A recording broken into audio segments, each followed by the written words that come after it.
ایک غریب بھائی کا خیال کر لیتے، تھوڑے تھوڑے جو صاحب حیثیت تھے تو وہ مجبور نہ ہوتا، مہربانی کرو۔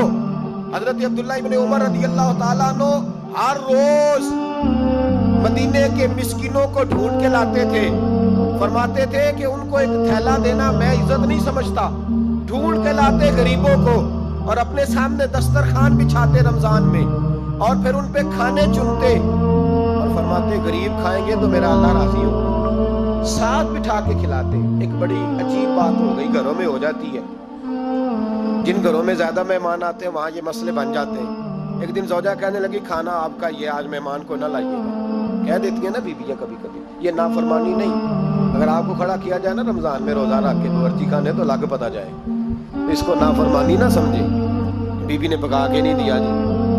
تو حضرت عبداللہ ابن عمر کی زوجہ کہنے لگی آپ کا کھانا ہے، مہمانوں کا کوئی نہیں۔ تو حضرت عبداللہ ابن عمر کہنے لگے اللہ تجھے جزا دے، تو روز پکا کے دیتی ہے، چل اس طرح کر مجھے سرکہ اور کھجور دے دے، روٹی میرے مہمان کو دے دے۔ آپ کی زوجہ رو پڑی، کہنے لگی اگر آپ افطاری والوں کا اتنا خیال کرتے ہیں تو میں نہ کروں، مجھے 10-20 منٹ کا ٹائم دے، میں اپنے اوپر وزن بوجھ ڈالوں گی، میں تھوڑی مشقت میں پڑوں گی لیکن مہمانوں کے لیے افطاری کا ضرور بندوبست کروں گی۔ ہمارے ہاں تو افطاریاں بھی سیاسی ہیں، ووٹ اکٹھے کرنے کے لیے افطاریاں، اور ڈرو اللہ سے۔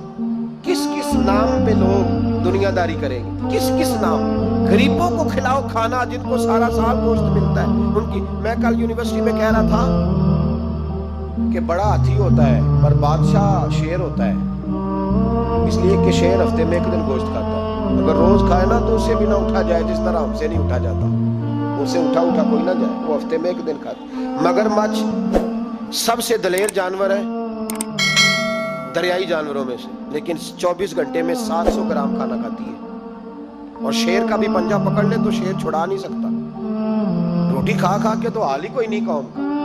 تو مہربانی فرمائے فاقہ آپ کو طاقتور کرے گا، اور جتنا زیادہ انسان کھاتا ہے شہوانی قوتیں زیادہ ہوتی ہیں، اس لیے نبی پاک نے کہا تھا نوجوانوں کو یا شادی کر لو یا روزے رکھا کرو۔